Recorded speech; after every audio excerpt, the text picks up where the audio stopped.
Indonesia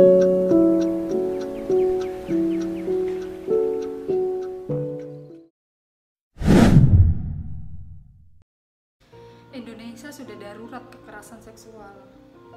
Bahkan dalam satu hari aja ada setidaknya 35 perempuan menjadi korban kekerasan seksual. Berikut ini beberapa public figure akan menceritakan ulang tentang kisah para penyintas atau korban kekerasan seksual yang telah masuk di lembaga kami, Perempuan Bicara. Aku seorang ibu berusia 20 tahun, memiliki satu anak perempuan yang masih batita. Suamiku berusia 36 tahun. Hubungan kami awalnya berjalan harmonis. Awalnya pernikahanku baik-baik saja. Tetapi pada tanggal 2 Desember 2019, ada seorang perempuan datang ke rumahku. Dia menangis dan berlutut di hadapanku. Dia menceritakan bahwa suamiku telah menikah siri dengannya tanpa sepengetahuanku. Hatiku benar-benar hancur. Padahal kami baru saja memiliki anak yang sangat cantik. Suamiku jujur. Dia bilang dia telah menikah siri saat usia kandunganku 6 bulan. Ia berselingkuh karena aku tidak bisa melayaninya saat kondisiku sedang hamil. Alasan yang tidak masuk akal. Aku mulai belajar ikhlas. Tapi makin kesini suamiku tidak bisa berbuat adil dengan istri-istrinya. Setiap aku meminta cerai, suamiku tidak mau. Pernah terlintas ingin bunuh diri. Akhirnya aku meminum cairan pembersih lantai, tapi tetap saja tidak mati. Aku tidak kuat. Aku pernah dilecehkan oleh ayah angkatku yang sangat aku hormati. Kejadiannya saat aku SMK. Setelah aku mandi, ayahku tiba-tiba masuk kamar tanpa dosa.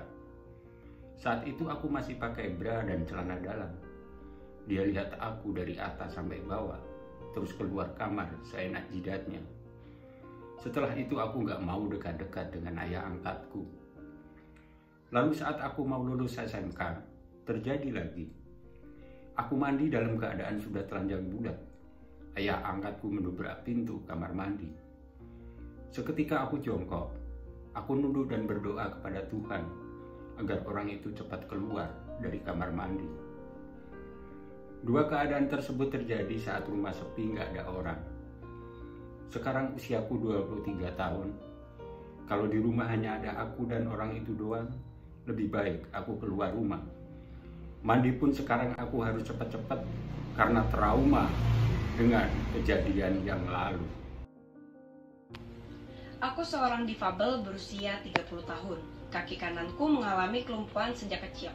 Aku pernah menikah selama 8 tahun dan sering mengalami KDRT. Jika bertengkar dengan suami, ujung-ujungnya suami selalu memukul, menjambak, menendang, dan melakukan kekerasan fisik lainnya. Pernah saat aku hamil 7 bulan, aku mengetahui suamiku selingkuh. Dia langsung memukul kepalaku sampai aku pingsan dan masuk rumah sakit. Aku memang seorang difabel, tapi aku tidak mau diduakan sehingga aku memberanikan diri mengajukan gugatan cerai ke pengadilan agama. Setelah menjanda 1 tahun, datang laki-laki yang awalnya manis dan bersedia menerimaku apa adanya. Tetapi pada akhirnya dia juga berselingkuh. Hingga akhirnya aku memilih pulang dan hidup sendirian. Aku hidup dengan PTSD atau Post Traumatic Stress Disorder. Ketika tidur dan tidak sengaja kesentuh, seketika membuatku histeris dan berujung menyakiti diriku sendiri. Saat SD, aku mengalami perkosaan dari tetanggaku sendiri. 2 kakak beradik yang usianya jauh di atasku. Mereka sering mengajakku bermain bersama.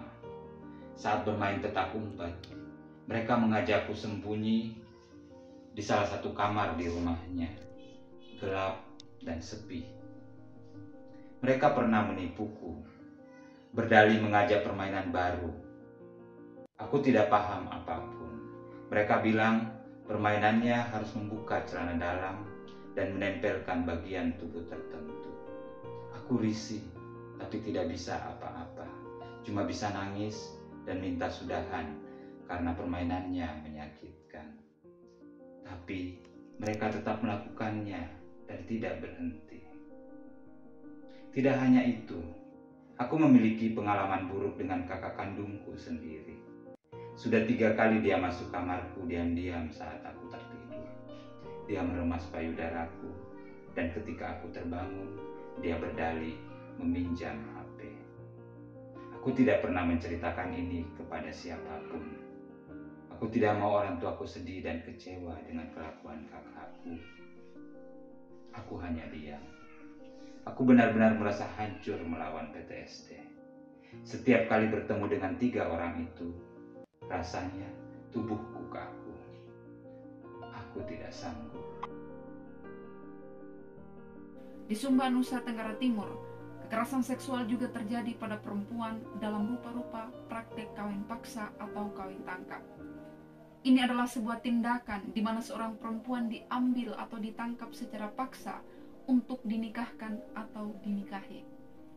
Tentu saja ini bukanlah tindakan yang bisa dibenarkan, karena itu sangat mengganggu psikis dan mental perempuan. Kekerasan seksual juga bisa terjadi di ranah digital. Bentuknya bisa bermacam-macam, dari body shaming, objektifikasi tubuh secara seksual, ataupun yang paling marak terjadi adalah penyebaran konten intim secara non-konsensual.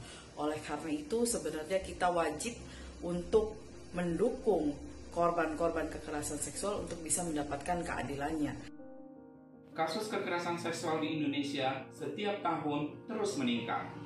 Dalam kurun waktu 10 tahun terakhir, Komnas Perempuan melalui catatan tahunan mencatat bahwa hampir 24.000 kasus kekerasan seksual terjadi di Indonesia. Ironisnya, penegakan hukum terhadap perempuan korban kekerasan seksual masih jauh dari harapan. Korban tidak berani untuk melaporkan kasusnya. Ketika korban melaporkan kasusnya, ada stigma yang harus dihadapi oleh korban. Kurang alat bukti, ditolak laporannya, bahkan dilaporkan balik oleh tersangka, menjadi hambatan yang dialami oleh korban. Karena itu Komnas Perempuan mendorong perlu payung hukum yang cukup jelas dan kuat untuk memenuhi hak-hak korban perempuan korban kekerasan seksual. Stop pelanggaran terhadap hak perempuan, anak, dan kelompok rentan lainnya. ALSA, always be one.